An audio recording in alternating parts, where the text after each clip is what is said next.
contando historia, retomando la figura,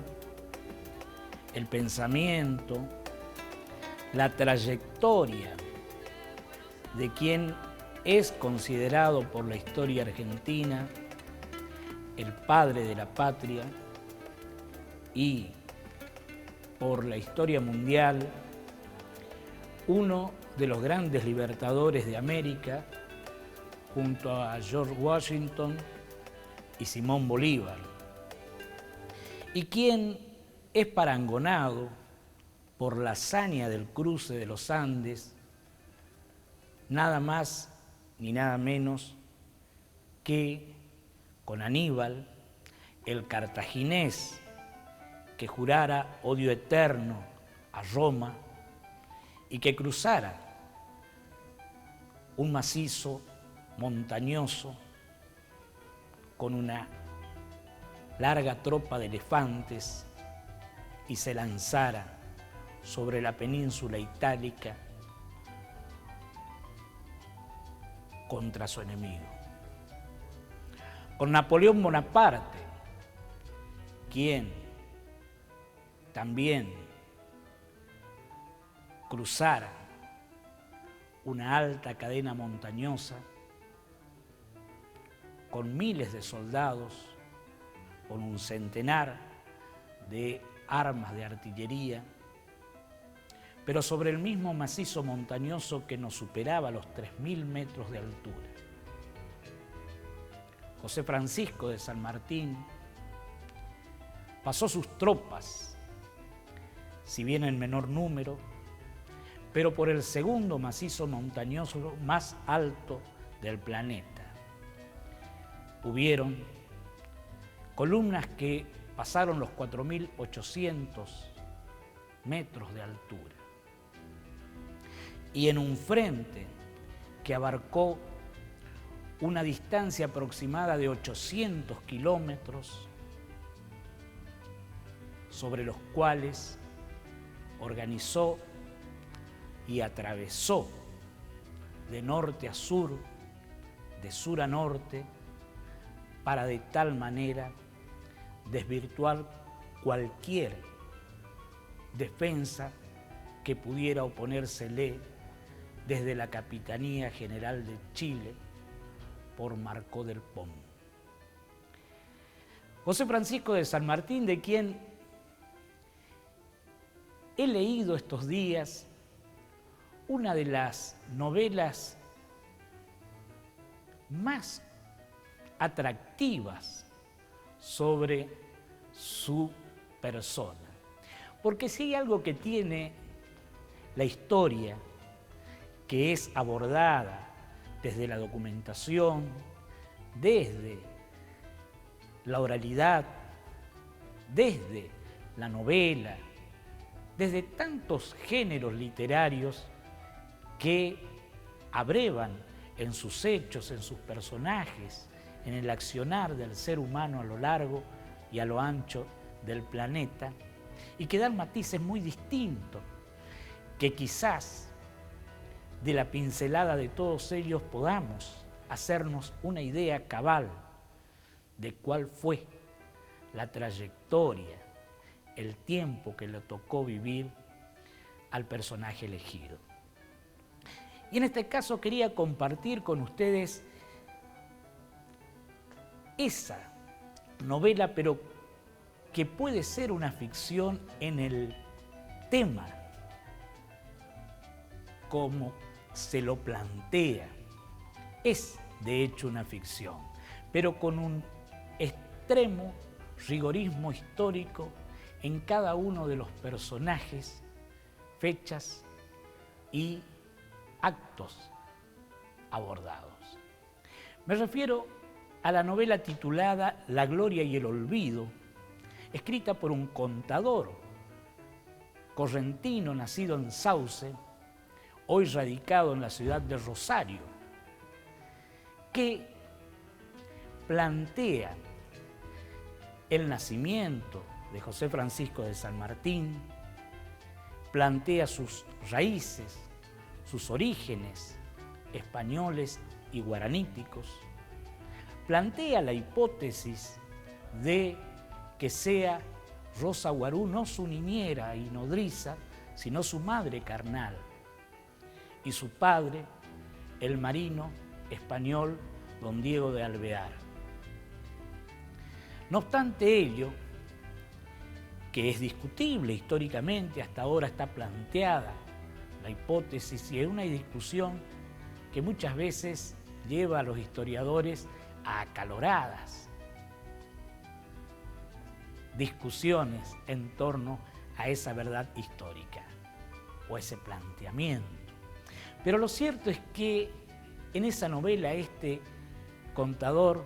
nos muestra a la provincia de Corrientes en sus tiempos misioneros guaraníticos en que naciera el padre de la patria de una manera sumamente vívida, lúcida, pintoresca, como pocas novelas abordaran este tema. Realmente es encantador recorrer en las páginas cómo fue el Yapeyú, cómo fue el Santo Tomé, cómo fue la tierra correntina donde nació José Francisco de San Martín, cómo fue su niñez en Yapeyú, a la sombra de ese viejo higuerón que cayera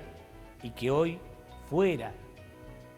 nuevamente replantado desde su retoño y sombrea nuevamente esa plaza donde, según recrea este historiador, jugara de niño José Francisco de San Martín. Plantea cómo pudo haber sido su bautismo por el padre Pera, cómo fue su traslado a la lejana Buenos Aires, cómo fue el viaje por mar en su traslado familiar a España, cómo fue su inicio militar en las diversas instituciones que desde los 11 años transitara para tornarse un consumado soldado naval, terrestre,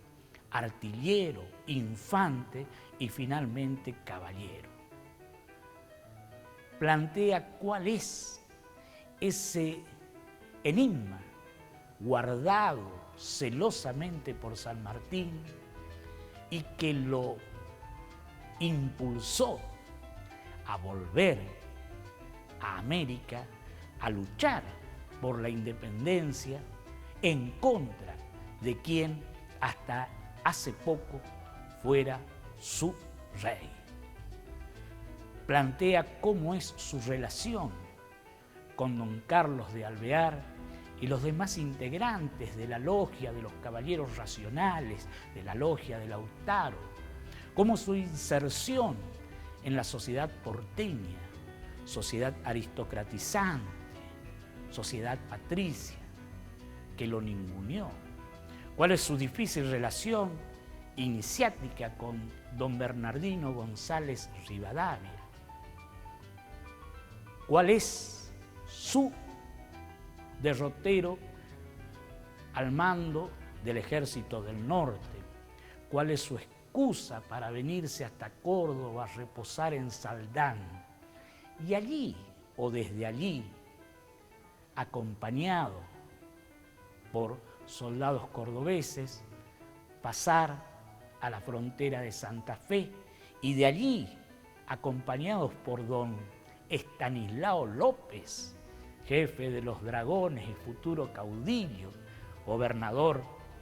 hasta la muerte de la provincia de Santa Fe, ser llevado hasta las orillas del Paraná, donde don Pedro Campbell, el gaucho colorado que había sido un soldado de las invasiones inglesas que en 1806 fuera prisionero y de allí en más se internara en los ríos Paraná y Uruguay y que fuera después el jefe de la escuadra artiguista de los pueblos libres. Recrea este historiador, Víctor Hugo Torres, que don Pedro Campbell lo transpone en una chalana al Paraná a don José Francisco de San Martín, quien venía acompañado por el capitán guaraní Matías Abucú, quien llegó a este grado militar y con la chaqueta de granaderos volvió a pelear en defensa de su Apóstoles natal, donde perdiera la vida en la lucha contra Chagas, el temible general portugués que asolaba las misiones guaraníticas y perseguía a muerte a Artiguiñas, don Andrés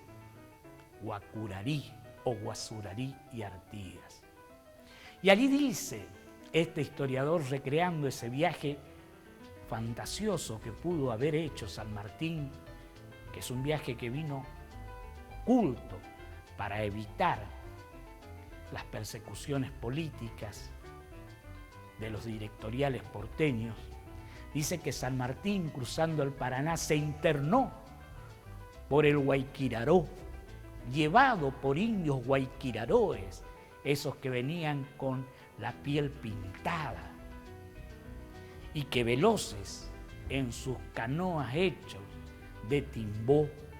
lo internaron hasta el puesto del Sauce, un caserío que estaba bajo la advocación de la Virgen del Carmen. Y allí recrea don Víctor Hugo Torres que José Francisco de San Martín se encontró con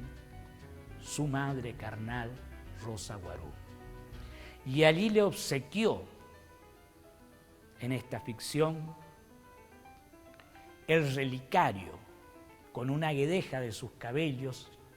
y una miniatura suya, con la cual supuestamente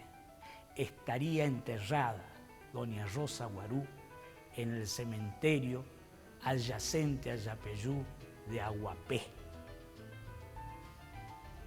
Allí San Martín vuelve, allí San Martín conoció a Andrés Guacurarí y le encomendó, según esta novela, la defensa de la frontera este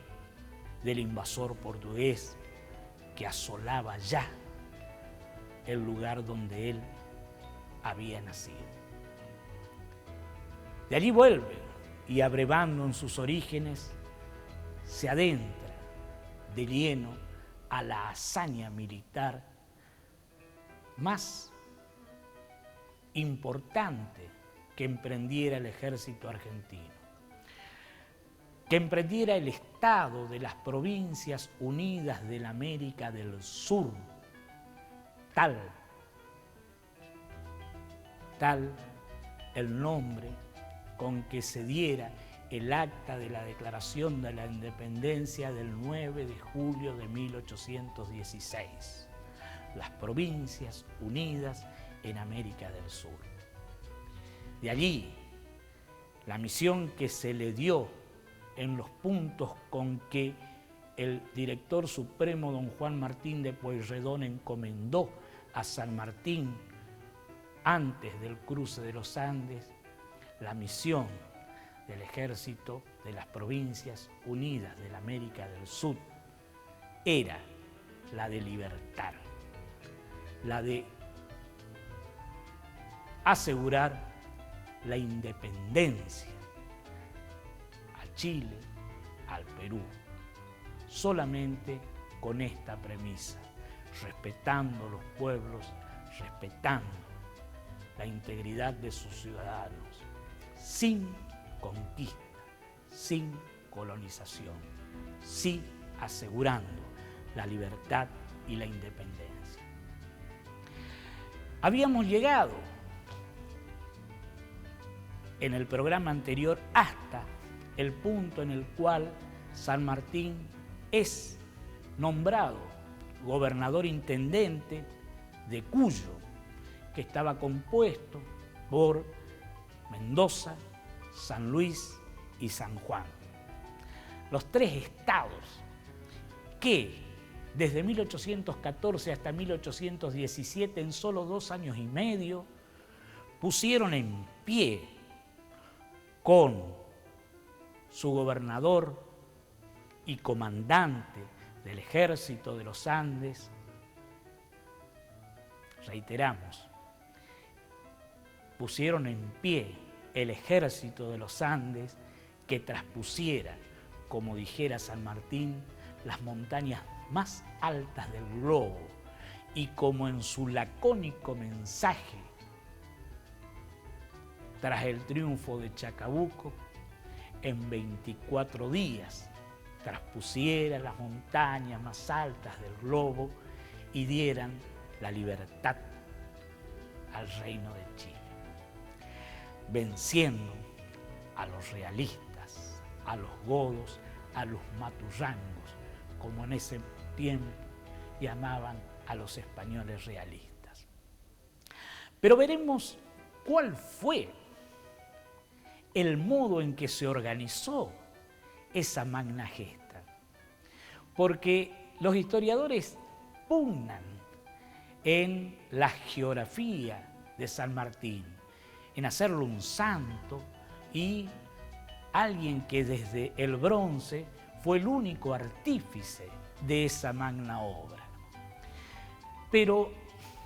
leyendo un poquito una obra escrita por un joven misionero, el profesor Pablo Camogli,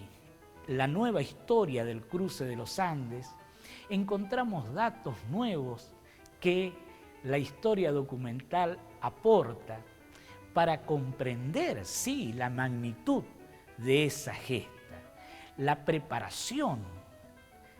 acendrada, acervada, metódica, disciplinaria que San Martín logró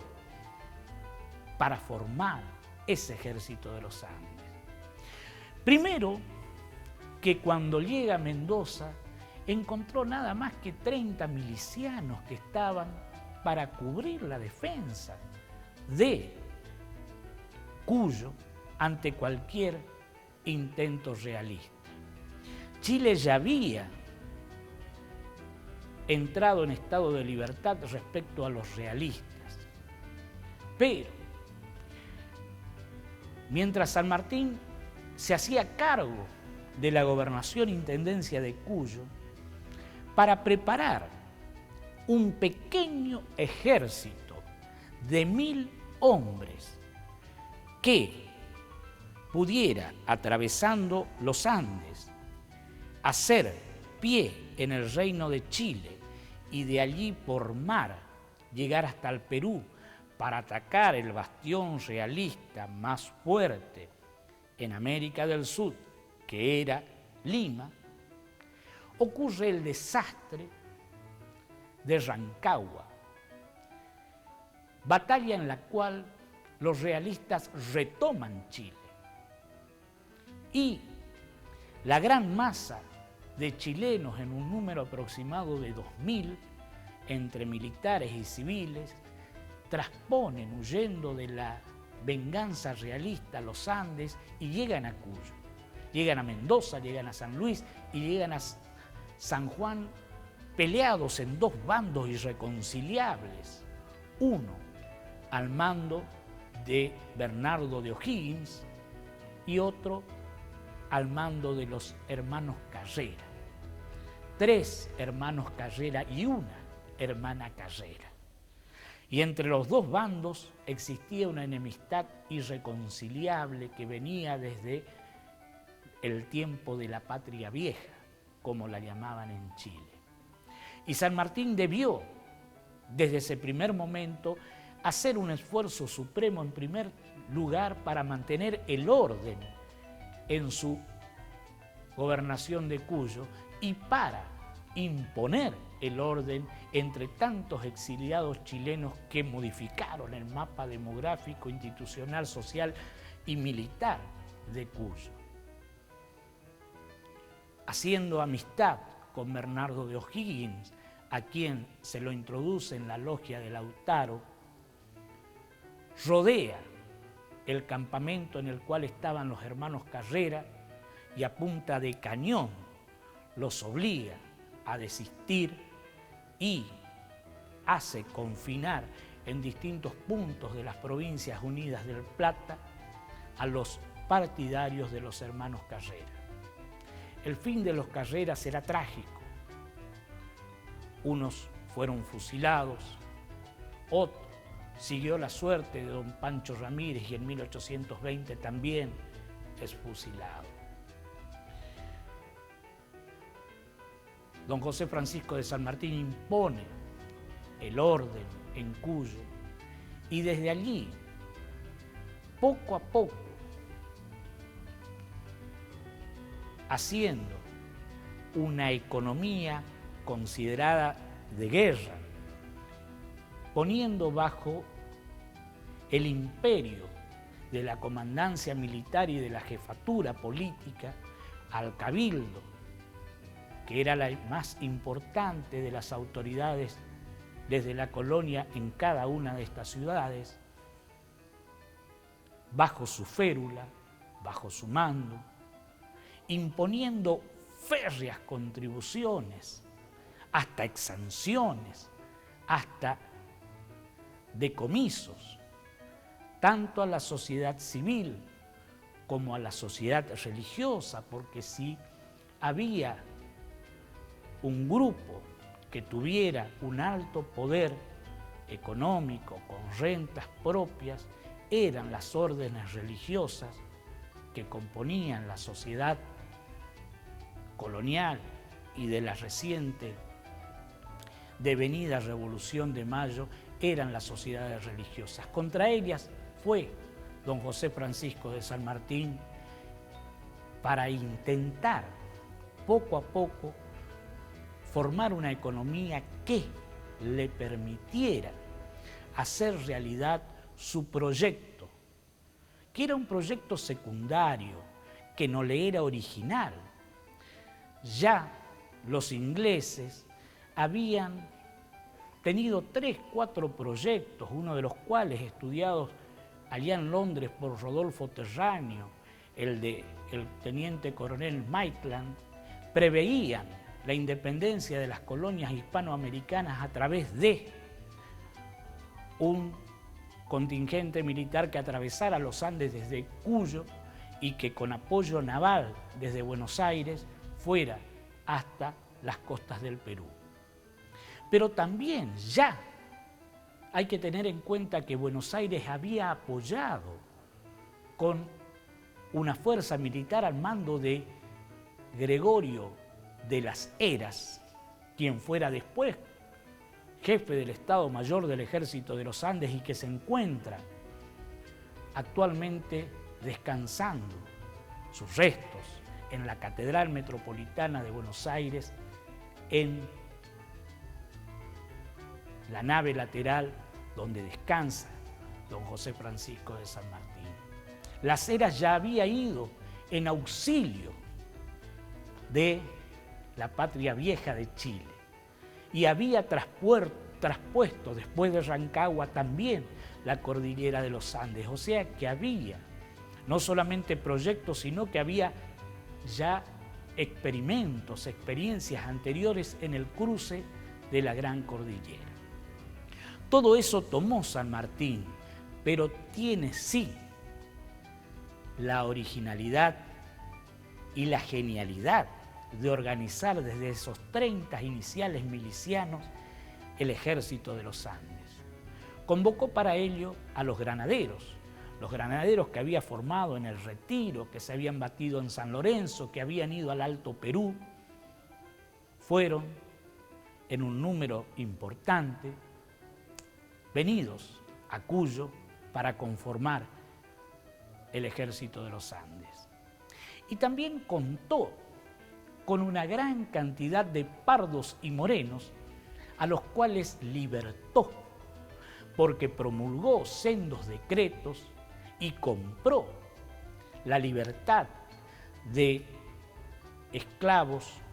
de todas las provincias del Plata, de Buenos Aires, de Cuyo, de San Luis, de San Juan. En Cuyo principalmente compró obligatoriamente, con vales que serían restituidos o pagados una vez obtenida la libertad del Reino de Chile. Y los pardos y morenos y libertos, esclavos, originariamente venidos del África, conformaron los principales batallones de infantería que cruzaron los Andes y fueron la principal fuerza de choque contra los ejércitos realistas.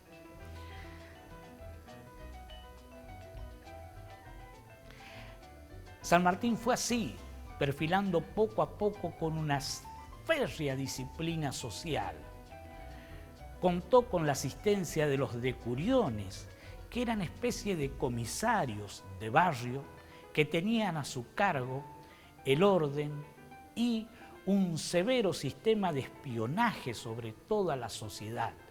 para evitar que pudiera filtrarse o pudieran filtrarse datos sobre la organización de su ejército de los Andes. Acudió en pedidos permanentes al director supremo de las Provincias Unidas del Río de la Plata, don Juan Martín de Pueyrredón,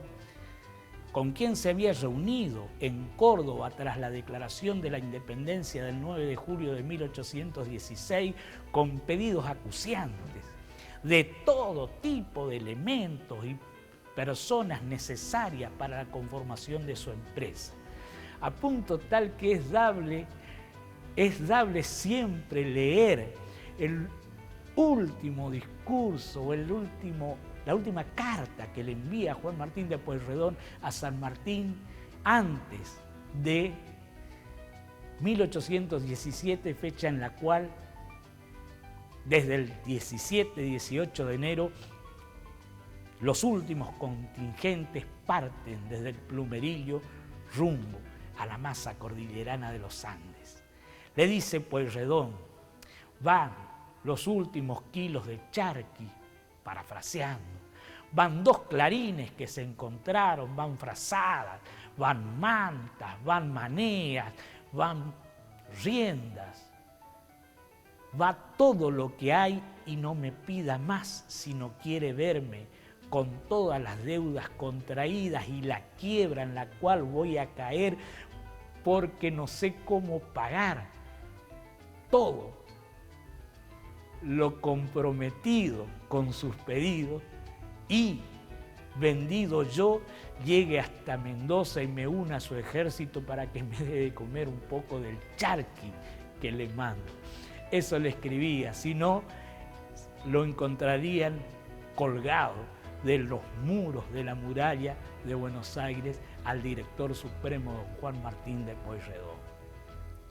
Veremos próximamente cuáles fueron, en números aproximados, los componentes de ese ejército de los Andes que lograron la hazaña más importante de la historia argentina en términos militares, contando historias.